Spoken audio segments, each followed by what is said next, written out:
What would you do if the person you trusted most had been lying to your face for 3 years, and the proof was sitting in a shoebox the whole time? Today we've got 3 stories sent in by people who found out the truth the hard way. One of them ends with a wedding getting cancelled 12 hours before the ceremony. Another one ends with a stranger paying off a debt that wasn't even his. And the last one, well, the last one made me put my phone down and just stare at the wall for a minute. Stick around to the end, because the third story has a twist I did not see coming. Let's get into it. Our first story comes from a woman we'll call Dana. Dana writes, I'm 31, and for 3 years I shared an apartment with my best friend, Mara. We met in college. She was the maid of honor I'd already picked out in my head, even though I wasn't engaged. That's how close we were. Or that's how close I thought we were. About 6 months ago, I started noticing small things going missing. $20 here. A pair of earrings I never wore but would have noticed eventually. A gift card my mom sent me for my birthday. Every time, I told myself I was being forgetful. Mara was the one who'd point out, gently, that I'd probably just misplaced it. She was so reassuring about it that I felt silly for even bringing it up. Then my rent check bounced. That had never happened to me. I'm careful with money, almost annoyingly so. I keep a spreadsheet. So when the landlord texted me, I pulled up my account, and there was a withdrawal I didn't recognize. Then another. Then a whole column of them, going back months, all small enough that I'd schemed right past them. I didn't want to believe it was Mara. I actually convinced myself it was fraud, some stranger with my card number. I called the bank, ready to file a report. And the woman on the phone said something that stopped me cold. She said, "Ma'am, these were all transfers to an account under the same last name as your emergency contact." My emergency contact was Mara. I sat in my car in the bank parking lot for an hour. I kept thinking there had to be an explanation. Maybe she was in trouble. Maybe she was going to pay me back. I'm the kind of person who hands people the benefit of the doubt even after they've stopped deserving it. When I got home, I did something I'm not proud of. I went into her room. And under her bed, in an old shoebox, I found everything. My missing earrings. The gift card, half spent. And a notebook, an actual notebook, where she'd been keeping track of how much she'd taken, and little notes to herself like, "D didn't notice," and, "Say it's the bank's fault." 3 years of friendship, itemized in a shoebox. Here's the part people always ask about, what did I do? I didn't scream. I didn't throw her things out on the lawn. I took photos of everything, put the shoebox back exactly where it was, and I called my cousin who works in collections, not for advice on revenge, but because I genuinely didn't know my rights. The next morning I told Mara I knew. I laid the photos on the kitchen table. And do you know what she did? She got angry at me. She said I'd violated her privacy by going in her room. She said I was making it a bigger deal than it was. She'd stolen nearly $4,000 from me, and her opening move was to make me the villain for finding out. That was the moment the guilt I'd been carrying just evaporated. Because someone who's truly sorry doesn't reach for the blame flip that fast. She'd clearly rehearsed it. The notebook even said so. I gave her 30 days to move out and a payment plan to return what she could. She took the 30 days and skipped the payment plan. Last I heard, she's living with a new roommate from an app. I almost messaged that roommate to warn her. I didn't. But I think about her sometimes. Dana ends with this: if you're reading this and you've got that nagging feeling that something's off, the small things going missing, the friend who's a little too quick to reassure you, please don't talk yourself out of it the way I did. Your gut noticed months before your spreadsheet did. Our second story is shorter, and it's the kind that restores a little faith in people. This one comes from a guy we'll call Theo, who was working as a server to pay his way through nursing school. Theo writes, "It was a slow Tuesday. I had one table that mattered, an older man, alone, table 9, who'd been nursing a single cup of coffee for almost 2 hours. Normally a manager would have nudged me to flip the table, but it was dead, so I just kept his coffee warm and left him alone. At some point I noticed he wasn't really reading the newspaper in front of him. He was just staring at the same spot. So on one of my refills, I asked if he was doing okay. He looked up like he'd forgotten anyone else was in the room, and he said, "My wife and I used to come here every Tuesday. First time I've come back since she passed." I didn't know what to say, so I said the only true thing I had, "Then your coffee's on me today. Tuesday's on the house." He tried to argue. I told him the register would explode if I rang it up, which isn't true, but it made him smile. Now here's where it turns.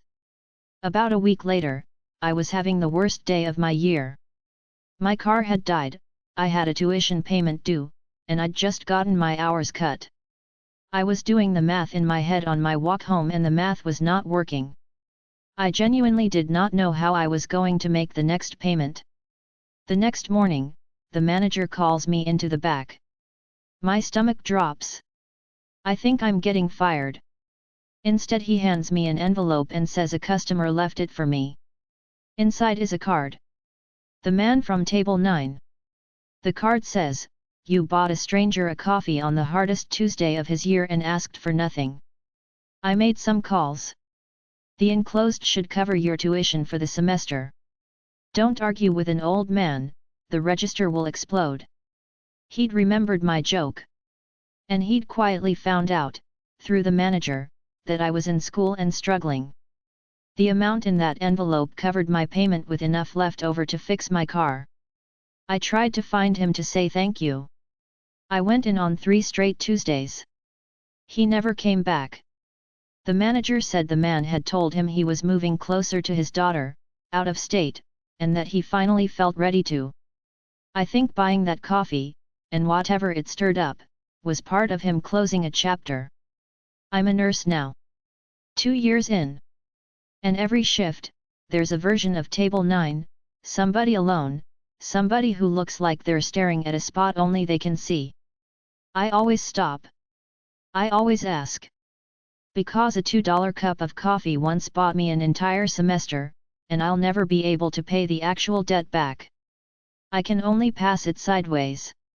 Our last story is the one I mentioned at the top, the one that made me put my phone down.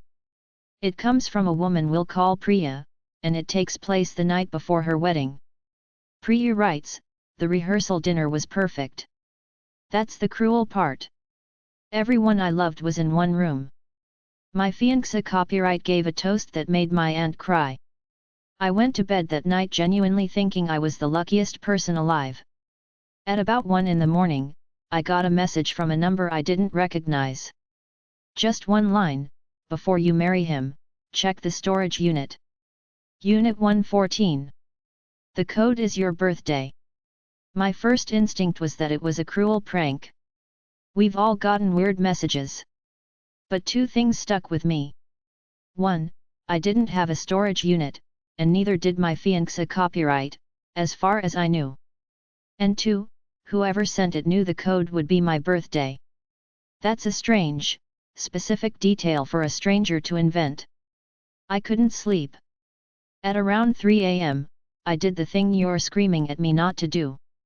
I drove to the facility on the address that a quick search attached to a receipt I'd once seen in his car, a receipt I hadn't thought twice about at the time. Unit 114. I typed in my birthday. The lock clicked open. I want to be careful here, because the truth is less dramatic than your imagination is probably running right now. There was no evidence of a crime. There was no second family. What was in that unit was boxes. Boxes of things belonging to his late mother, who I'd been told for 2 years had cut him off and was estranged. She wasn't estranged. She had passed away. And he'd kept every photo, every letter, every birthday card she'd ever given him, including cards addressed to a name that was not the name I knew him by. My fiancé copyright had changed his identity. Not in a dangerous, criminal way, I need to be fair to him, because I eventually got the whole story.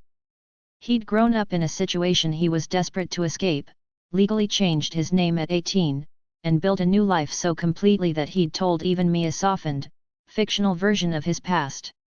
The estranged mother story was easier than the real one, which involved grief he'd never learned how to talk about. So who sent the message? That took weeks to untangle. It was his older sister, someone he'd cut off along with the old name. She'd found out about the wedding, and she didn't want to ruin it out of spite. She told me later, "I didn't want you to marry a stranger. I wanted you to marry him. The real one. And he was never going to show you that storage unit on his own." Here's the twist I couldn't get past. I didn't call off the wedding because he'd lied. I almost called it off. We postponed by 12 hours of pure, brutal conversation, but in the end, what changed my mind was watching him finally tell me the true story while holding one of those birthday cards. I had spent 2 years engaged to a polished version of a person. In one night, I met the actual one. And the actual one was someone I loved more, not less. We did get married. 3 weeks later, quietly, with his sister there. The unedited story isn't as clean as the fairy tale I thought I had. But it's real, and I'd take real over clean every single time. 3 stories, 3 very different lessons. A friend who turned out to be a stranger. A stranger who turned out to be the kindest friend. And a fiancé copyright who turned out to be 2 people, and the better one was the one he'd been hiding. If you made it this far, do me a favor, tell me in the comments which story hit hardest. The shoebox, table 9, or the storage unit. I read every single one. And if you've got a story of your own, the moment you found out the truth, good or bad, send it in. Yours might be the one I read next time. Thanks for watching. Take care of the people who deserve it, keep an eye on the ones who don't, and I'll see you in the next one.